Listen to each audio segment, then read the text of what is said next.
shared to you about fix and focus to be fruitful. No? And last week, nabitin tayo sa first point pa lang natin. No? Ano yung first point natin? I must cultivate some roots. Hindi lang some roots, dapat we should be deeply rooted. And for us to have a deep root, and kailangan yon para tayo ay mamunga. Amen? No? And how to develop that kind of fruit that lasts? First is, fix your eyes on Jesus. Second, focus on the Word of God. Amen? No, yesterday, galing kami sa Bulacan. And praise the Lord, may privilege na mag-preach tayo doon sa kanilang camp. And kanilang title is Unhindered. No? Unstoppable.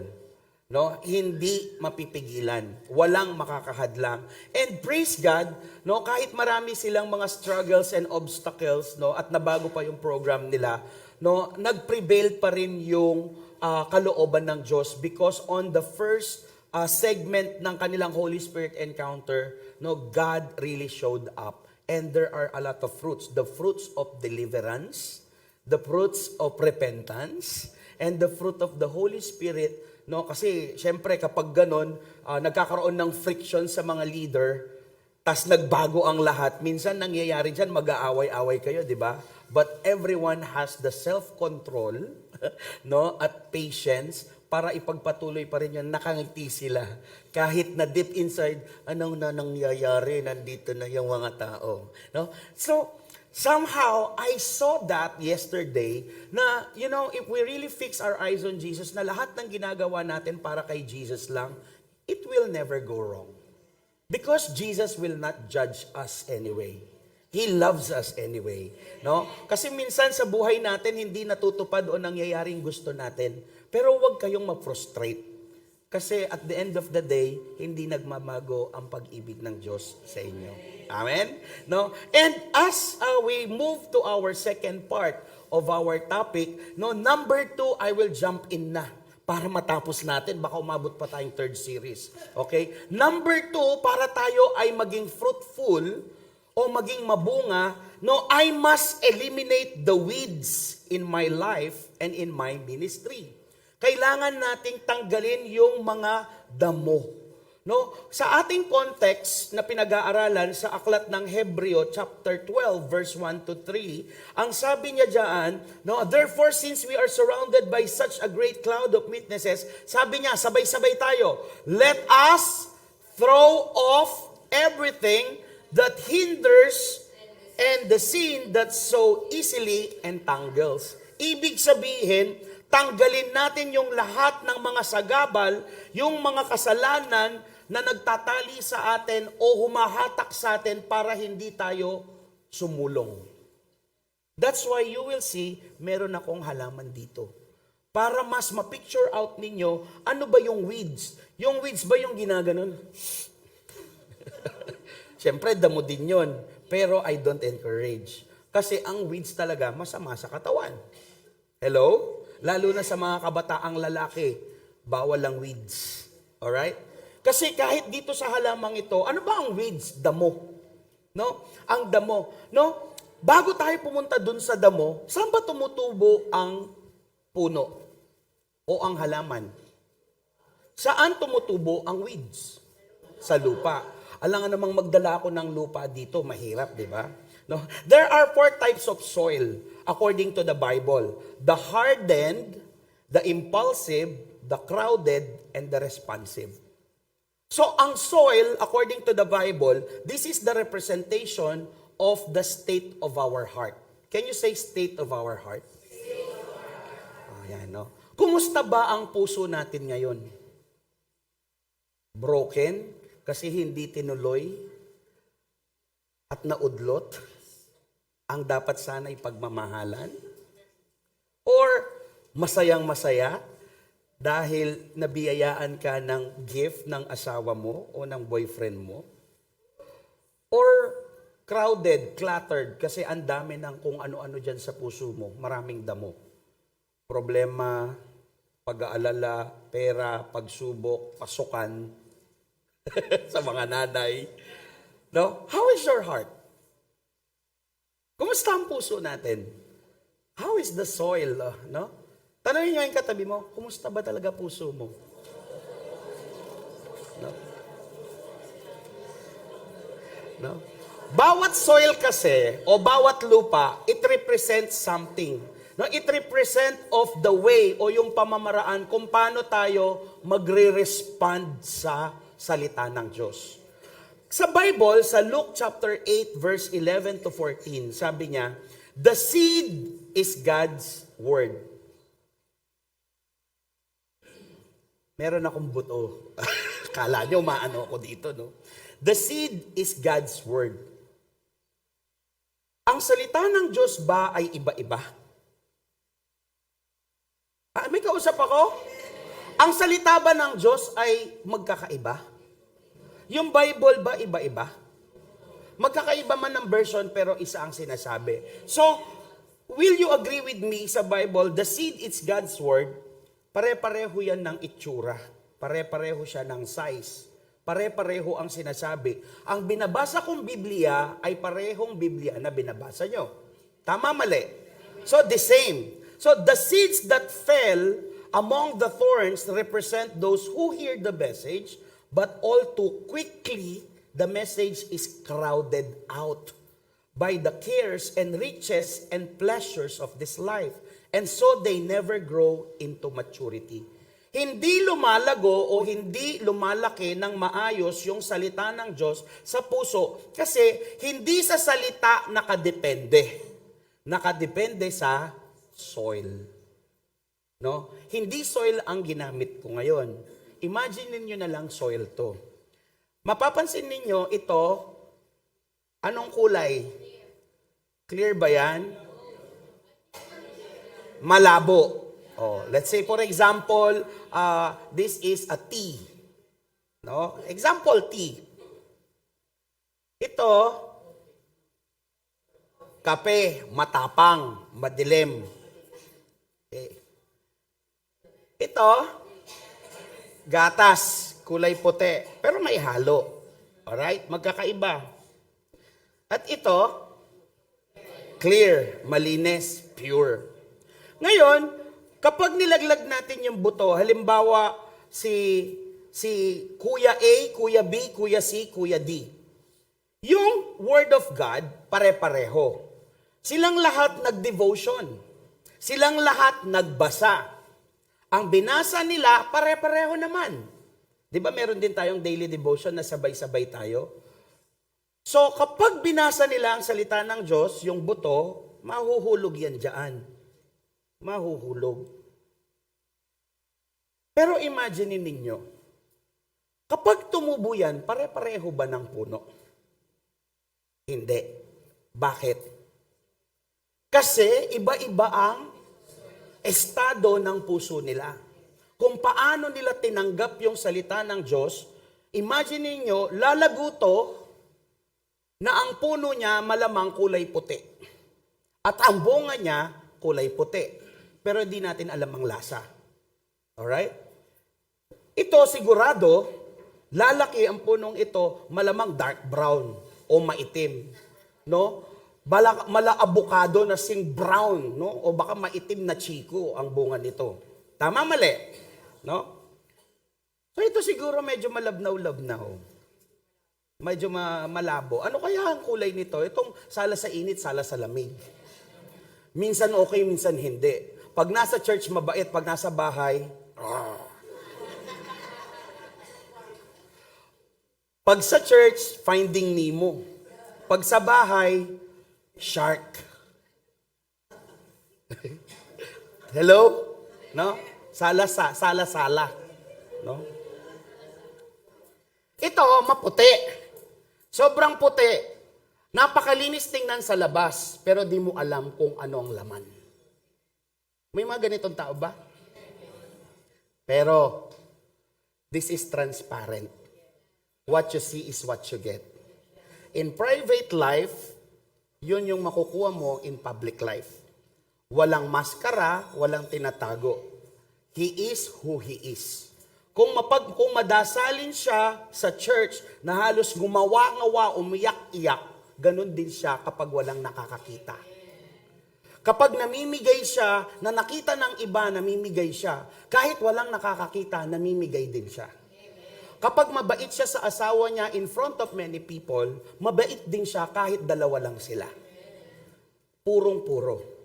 Transparent. Are you getting my point? So the same way, sa Bible sabi niya, if we want to be fruitful, we need to cultivate the soil and cultivate the roots that comes from the soil, but also, we must, imagine ito na yung puno, we must eliminate the weeds. Ang weeds, damo, merong isang soil, pero ito yung tinanim mong buto, pero di ba may mga unwanted weeds na tumutubo? Hindi mo naman siya tinanim, pero tumutubo siya. Bakit siya tumubo dyan? Wala namang nagtanim. Dami-dami pa, oh. Tapos, yung sanang nutrients na nakukuha niya, nakikihati pa. O kaya minsan, kapag lumaki yan, dadediretso pa dyan para sasakalin ka, mamamatay pa to. Posible? Minsan nga, meron pagtanim, pag di mo inalagaan, hindi mo alam na may tanim. Kasi, nakukuluban na ng damo. Nangyayari, may nakikita kayo sa daan, lalo yung mga naglalakad papunta sa Saba. Tama? So, ang tanong, mamumunga ba to? Lalago ba to? Pwede, pero mabagal. Or posible, mamatay. So, kung gusto nating mamunga, anong dapat nating gawin? We must eliminate the weeds. Kailangan nating bunutin o alisin yung damo. Kasi yung weeds, ito yung mga bagay na nagpapatigil sa atin para lumago tayo at mag-mature tayo sa buhay. No? Itong mga weeds na to, ito yung sumasakal sa atin. No, para ma-prevent tayo sa paglago. Ito yung humahatak sa atin na sana paakyat tayo pero binababa tayo, binabagsak tayo. Ito yung mga bagay na pumipigil para lumago tayo sa espiritu, lumago tayo sa pamumuhay natin para maging masagana tayo. These weeds, kailangan nating tanggalin. Weeds, pag sinabing damo, these are the concerns or interests sa buhay natin. Sometimes it looks good, but actually, it's a weed. Probably, itong mga bagay na to, these weeds, saps. Can you say saps? Ano yung saps? When you double it, it's sap-sap. Gutom na kagad kayo. Sarap siguro ng pangat na sap-sap ngayon. Sap kasi, no, inuubos niya yung energy mo. It saps your energy.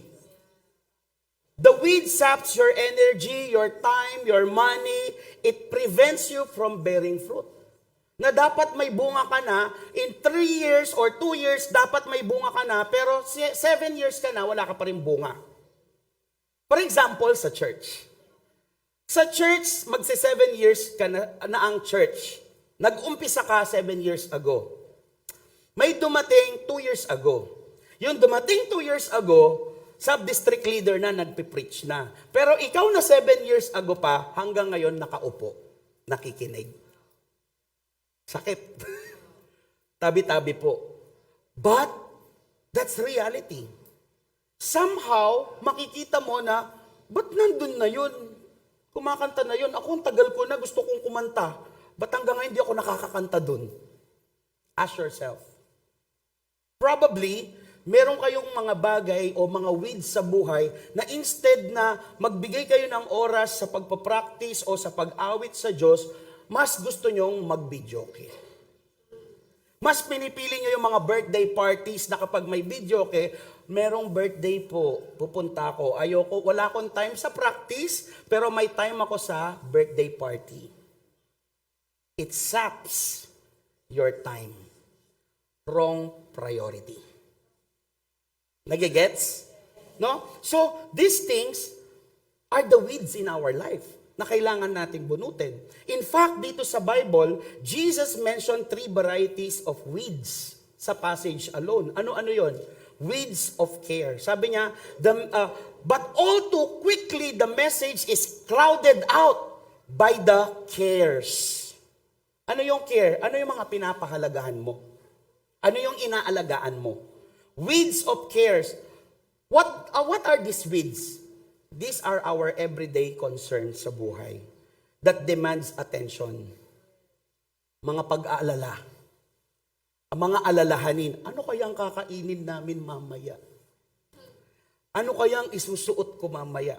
Or maybe, sa mga nagre-renta, naku, ito na naman si Judith. Itong Judith na to. Ito yung ayaw na ayaw ko sa tuwing panahon, yung Judith. Kilala niyo po si Judith, ma'am? Yung bills natin, yung may Judith ba? Due date pala yun. Sorry. Due date. Ibig sabihin, bayaran na. Di ba ayaw na ayaw nating nakikita yan, no? Yung mga bills. Just Judith. No? Bago ako lumayas kay Judith, anong Tagalog ng butlig? Wag na. Anong Tagalog ng butlig? Alam niyo ba ang Tagalog ng butlig? Parehong bunti. That's bootleg. Alright. Okay, go back tayo. Serious. Do you have bootleg with you? If there's Judith, there's bootleg. O ito, meron akong may 2 kuba. Okay, focus. Ayan, weeds yan. Ginaganto ko talaga para makita nyo. May mga bagay na unnecessary pero pinapasok nyo. Huwag ganun. Pag salita ng Diyos. Yun, sayang tuloy yung 1 minute. Okay? So do you see? There's also weeds in preaching. Mga salitang hindi dapat sabihin pero sinasabi pa. Diba? Sinabi na inuulit pa. Do you deserve it? Deserve! Those are weeds.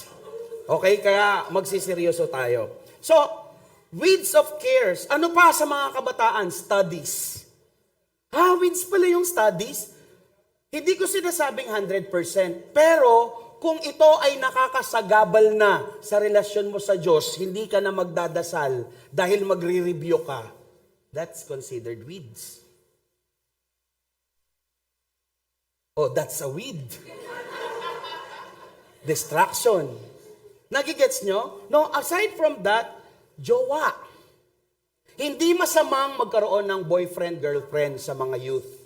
Pero kung ito ay magiging sagabal sa paglago nyo sa church at sa pananampalataya nyo sa Diyos, huwag na lang muna.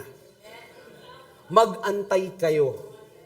No? Lalo na kayong mga babae, hindi kayo mauubusan. Ang ratio ngayon ng babae sa lalaki is 12-1. Sa isang babae, may available na 12 lalaki. Alam niyo ba yon? Ay, mali. Sa isang lalaki, mas madami ang babae. May 12 babae. Kaya mga lalaki, huwag kayong magmadali. Madaming pagpipilian. Pipili ang Diyos na the best. Nyaya ko gagagad ko linong. Okay? Kayo gagagad. So, why I am saying this? Okay. Oh, weeds. Bakit ko sinasabi to? Kasi nagtataka lang ako, nung henerasyon namin, at the age of 16, wala kaming interest sa love life. Ang interest namin mag-aral, magsunog ng kilay. Pag sinabi ng nanay at tatay ko, Nay, ano po? Manos na kamping. Kaya nga ako, bata pa lang ako, marunong ako maglaba, magluto, maglinis. Ang number 1 na sinabi ng nanay ko, unang dapat malinis sa bahay, toilet. Kaya yung toilet namin since kinder ako, toilet namin hanggang ngayon. Ginagamit ng kids church. No, honestly. Yung bowl namin, tingnan nyo, nag-dry na pero maputi pa. So, what does it mean? Mas inuna yung dapat unahin kesa sa mga bagay na makakasap ng time mo at ng paglago mo. So, mayroon akong natutunan that there are something na pinapahalagahan ko na hindi naman pala mahalaga sa mga oras na to. Can you think of something that you care about at this moment na umuubos ng oras nyo? Na umuubos ng dapat tinutulog nyo ng mahimbing pero iniisip nyo, wala namang kayong magawang solusyon. Ano yon? Bills, rentals, or health? Yung meron kang sakit. Ang ganda nung shinare ni Noreen kanina, no? Imagine mo, pinatagal niya 2019, 20, 21, 22, 23, 20, almost 6 years. Ano lang yung sagot dun sa problema niya, na wino-worry niya that she cares? It's all in the mind. Kasi nakausap namin siya that night. And pareho kami ng sinabi ni Ate Ena, kasi nagpapa-check up, Noreen, si-share ko ha, asan si Noreen? Nagpapa-check up si Noreen, walang makitang problema ang doktor. Pero lagi siyang nagkakasakit. Sabi ko, sino nakakaramdam ng sakit? Ako po. Sino nagsasabing may sakit ka? Ako po. Diniagnose mo yung sarili mo? Sabi ko, it's all in the mind. And praise the Lord, that's the beauty of the Word of God and yung life group. Kasi nagtutulungan tayo. So, what do you care about this time? Siguro dapat mo nang bunutin. Ano pa? Weeds of riches. Sinong gusto dito walang inisip kundi yumaman? Sinong walang inisip dito kundi yung problema sa pera?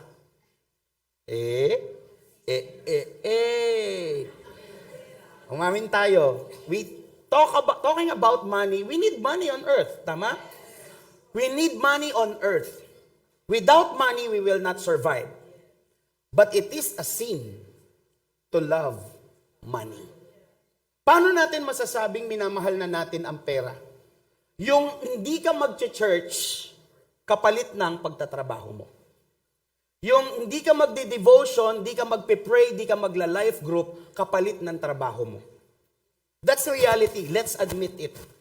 Kanino ba galing yung business? Kanino galing ang trabaho? Kanino tayo magtitiwala na magbibigay ng bonus at ng benta? O bakit hindi natin a-attendan ang church? Hindi natin babasahin ng Bible? Siya ang tagapagbigay. Will you not trust the Lord? Na kapag binigay mo yung 1 hour mo sa life group, pagbalik mo, marami kang benta. Pagpasok mo, may promotion ka. Look at me, I'm a living testimony. Wala po akong trabaho. Paano ako kumakain? There are so many people that God is using para po kami ay lumago. Nang lumago. Totoo. Ano ang inuuna naming mag-asawa? The Word of God. Proverbs 3, chapter 5, verse 6, sabi niya, trust the Lord. Do not lean on your own understanding. Pagtiwala ka sa Diyos, huwag kang magtiwala sa sarili mong pangunawa. Hindi, pastor, di mo naintindihan eh. Iba yung sitwasyon mo sa sitwasyon namin eh. Ikaw kasi maganda na bahay mo, may swimming pool ka pa. Di mo naintindihan, kaming tulad namin. Isang kahig, isang tuka. Alam mo, sometimes, no, luma na yung ganong linyahan. It's all in the mind. Pantay-pantay tayo sa paningin ng Diyos. Nasa atin lang kung anong prioridad. No? So, the riches, it could be our job. It dominates our life. Mas gusto nating magtrabaho kaysa dun sa mag-devotion, magdasal. I'm not saying na masama. But we need to be balanced. We need to give time to the Lord. Kanino ba galing ang 24 hours natin? Kanino galing ang hinihinga natin? Kanino natin binibigay? Sa trabaho? Determinate ka niyan, wala pang bonus. Nagpupuyat tayo sa trabaho. Pag nagkasakit ka ba, ipapagamot ka? Ayaw ka nga bigyan ng MC? Pag nagbonus ka nga, yung kapatid ko si Louie, umiiyak sa akin. Kuya, hindi ko alam gagawin ko, gusto ko na mag-resign. Bakit? 5 years, magsi 6 years ako, alam mo yung increment ko? 1-2. Praise the Lord sa 1-2, sabi ko. Pero actually, it's not enough. Kasi ang kapalit nun, yung oras niya sa aming pamilya, hindi siya nakakauwi. Yung puyat niya na halos hindi siya matulog. Worth it ba? Tapos hindi ka nag-church ka ako. Worth it ba? Diba? No? Ano pa? Business, stocks, pa-sideline. Di ba? Dami nating sideline, halos di tayo magkanda-ugaga. Pero wala tayong oras sa Lord. So we need to pull out those weeds. Unahin natin ang Diyos. No, ano pa? Weeds of pleasures. Sino dito ang nag-Facebook? Di ba for 1 week, walang social media? Sino dito ang natempt mag-social media? Taas kamay. Maging totoo kayo, nakita kayo ng Diyos. 1, 2, 3. Okay. At least honest.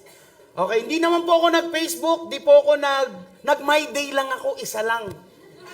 Still, that is social media. Pastor, ako honestly, hindi po ako nag-TikTok, di po ako nag-Facebook, di po ako nag-Instagram. Pero nag-EML ako. That's the same.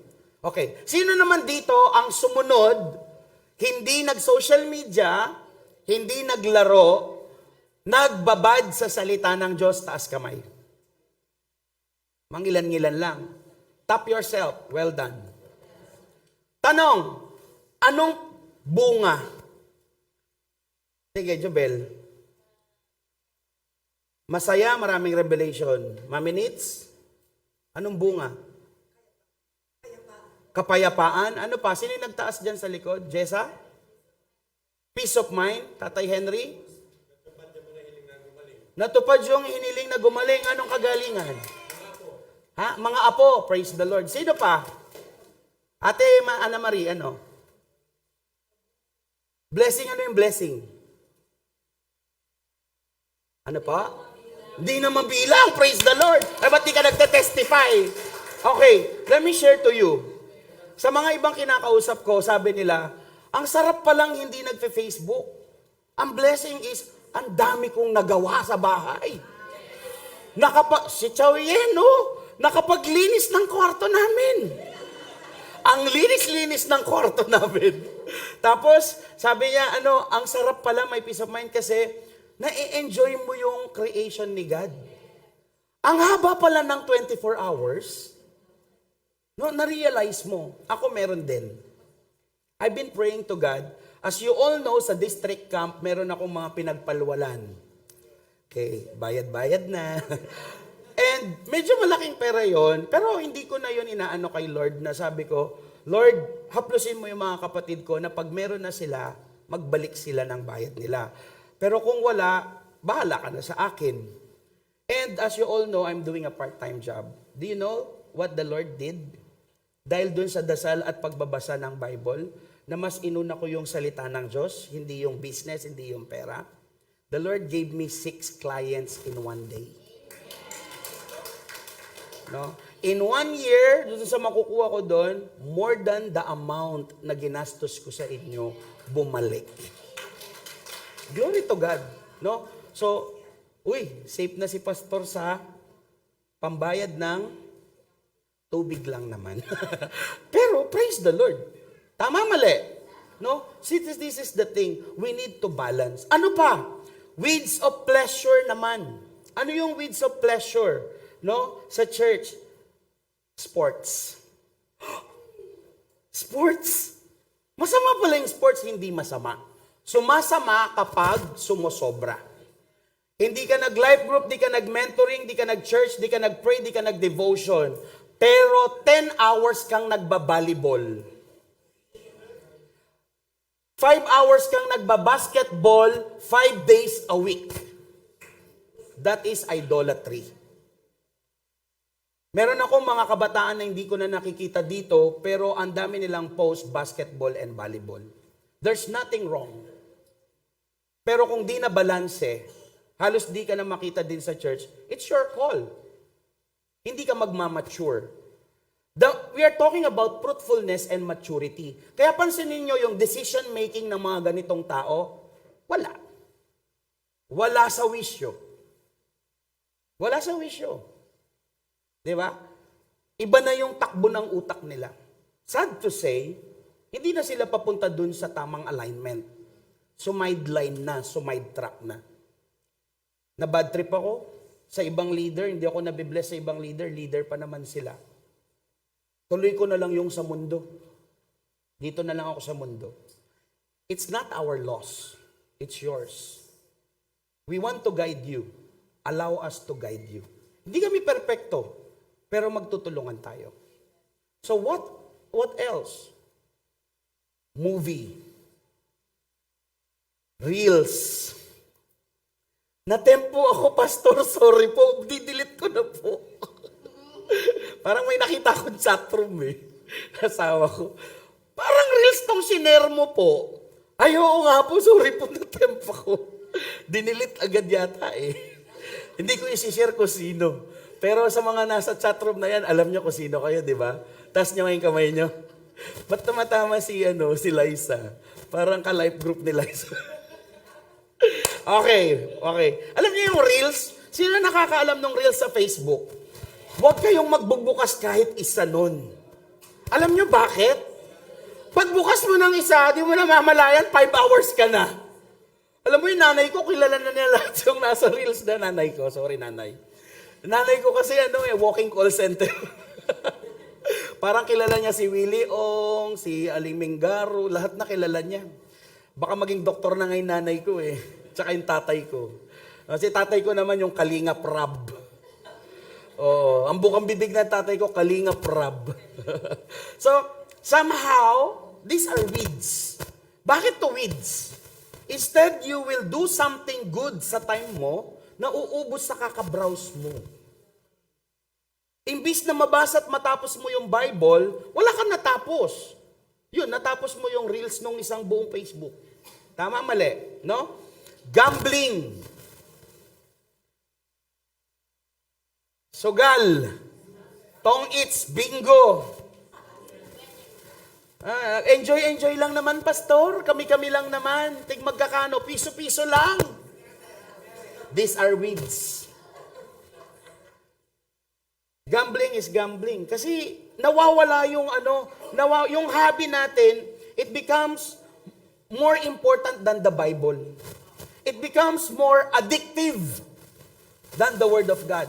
Sino nga amin dito? Addictive ang sugal. Kahit pitikan lang. Di ba? Yung Monopoly. Yung mga kabataan dito, pinalaro ko minsan, nagdire-diretso ng everyday, pairan po ng Monopoly.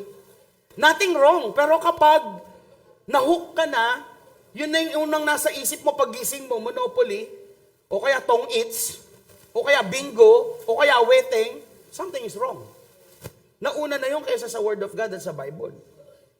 Tama, mali? No? So, these are weeds. Weeds are sign of neglect. Weeds, they grow on its own. Pansinin nyo to, kahit hindi nyo namamalayan, nagiging addict kayo sa isang bagay na hindi nyo alam. Hello? Tama?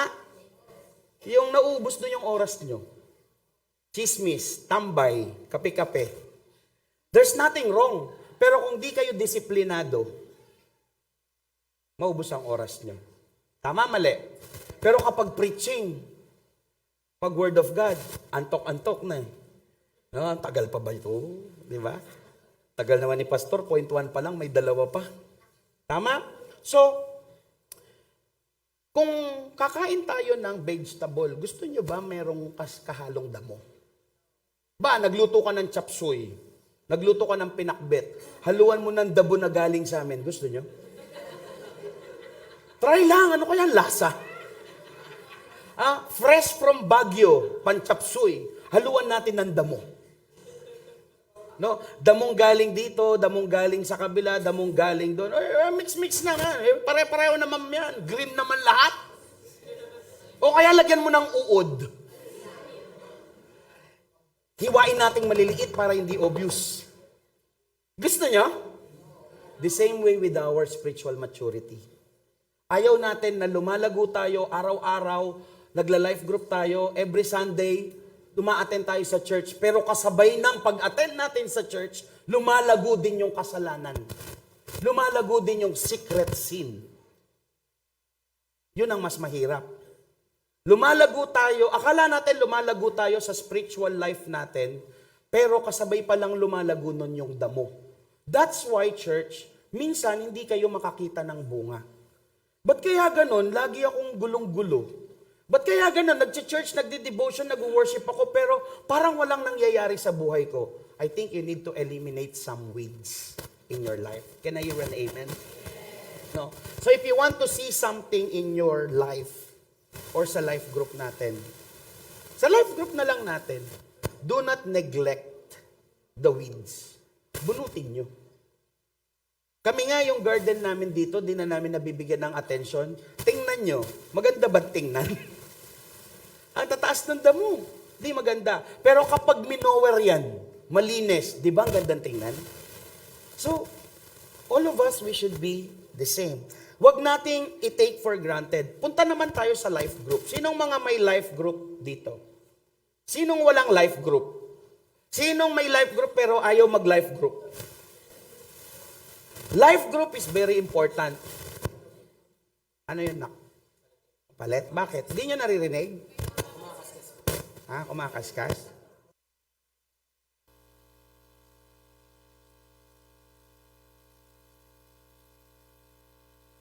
Yung mga walang life group, you know, sa life group, don't also take it for granted.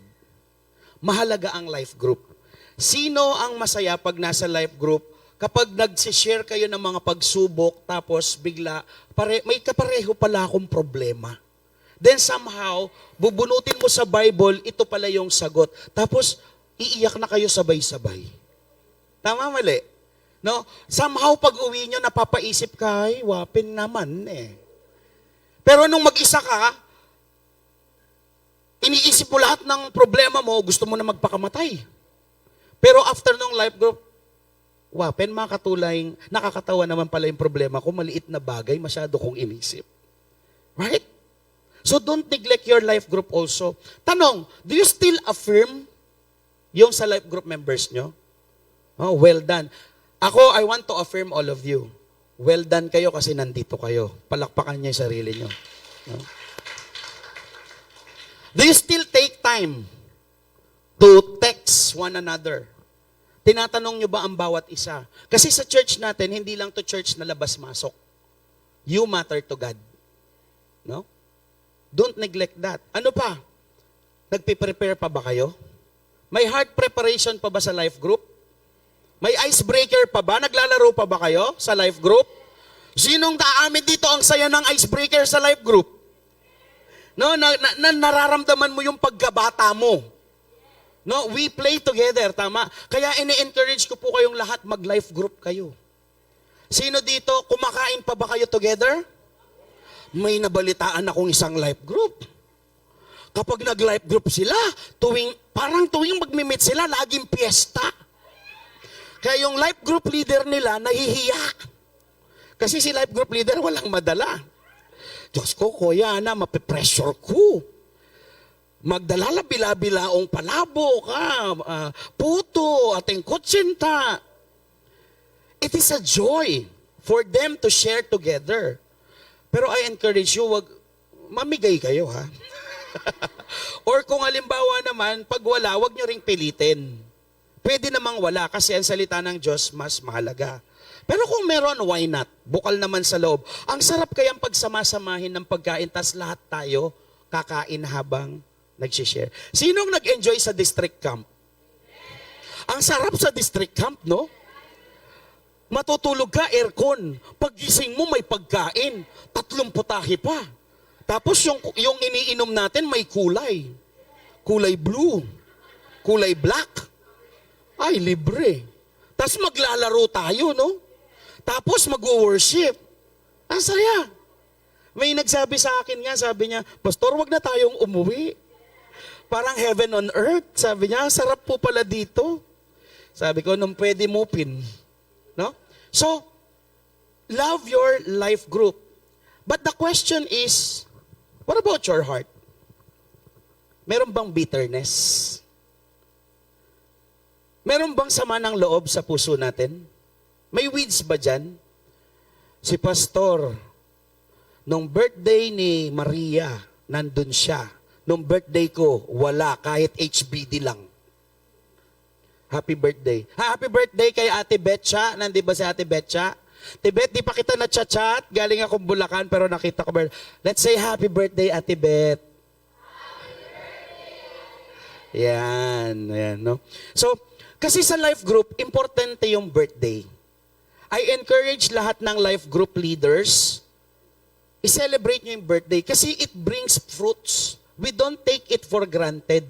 No? Mahalaga yun sa atin. So, dapat, kung halimbawa, nararamdaman natin na merong insecurity sa buhay natin, we need to quickly turn to God and renew our spirit. Amen? Take out the weeds.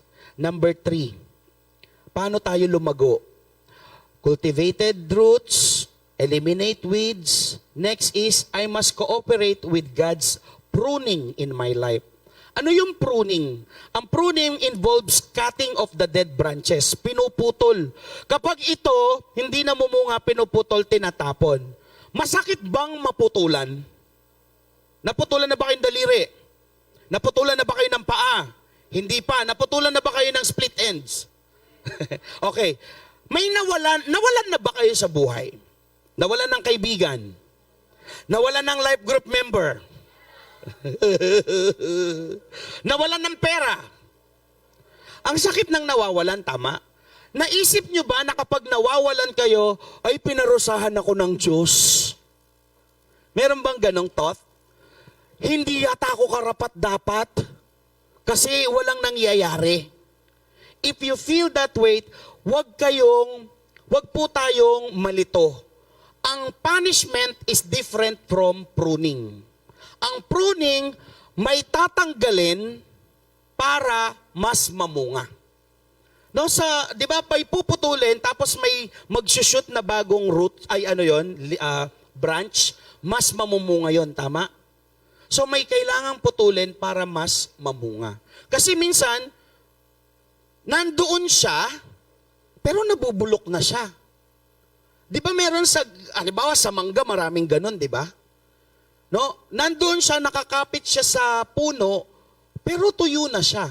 Gusto niyo pa ba 'yon? Minsan 'di ba pinuputol na 'yon tapos ginagawa ng panggatong. So the same way sa atin. Kung halimbawa may nawawala sa atin, huwag niyong isipin na pinaparusahan kayo o yung pagsubok na 'yon, nakakaranas kayo yung patong-patong na problema. Magpasalamat kayo sa Diyos. That's pruning. Tinatanggal ng Diyos yung mga bagay na hindi makakatulong sa atin. Tandaan natin, magtiwala tayo, may ginagawa ang Diyos sa puso natin kapag ganun. Meron siyang binabago sa pag-iisip natin. May binabago siya sa ugali natin when He prunes something. Because if you want to grow and be fruitful, He needs to prune you. No? If you want reward, there is brokenness. If you want breakthrough, you must break. Kailangan mo nang masaktan. There is pain, there is hurt. But after that, there is sunshine. Amen? Sino bang tao ang hindi nasaktan? Gaya yan ng mga, halimbawa, gusto ko ng abs. Bago ko magka-abs, masakit, di ba? Diet ka. Di ka kakain ng cake, di ka iinom ng sweets, maggaganong ka, magka-crunch. Maganda, pero masakit. Tama? Hirap kaya mag-lose ng weight. O, gusto mo ng magandang grades. Kung gusto mo ng magandang grades, magpuyat ka, mag-research ka, galingan mo. Tama? Gusto ko ng magandang bahay, magtrabaho ka hanggat gusto mo. Nagigets nyo? There is a cause and effect. If we want to be fruitful, God needs to prune us. Alam niya kung anong di nakakabuti sa atin. No? May 3 bagay siyang ginagamit sa pruning. Problema, pressure, tao. Na-pressure na ba kayo sa buhay? SDLs, where are your tatay Diyos ko? Hindi na po yung pastor mag-follow up na nakaka-pressure. No? Problema. Okay, obvious naman yan. Ginagamit lagi ng Diyos ang problema. Tao. Minsan may taong nakakagigil, di ba? Yung sinabi mo sa life group o sa church, punctuality is very important. Pag sinabing 9 a.m., 8:45 nandito na. Masakit? Masakit? Hello? Kapag sinabi ni pastor, bawal malate. Masakit kasi may binabago. Tama? Mahirap. That's pruning. Pero, anong resulta after? Pag lahat tayo maaga, tatanggap tayo lahat ng biyaya. Pag tayo lahat maaga, on time, mag-start tayo. Tama, mali? So, punctuality is very important. This is a standard.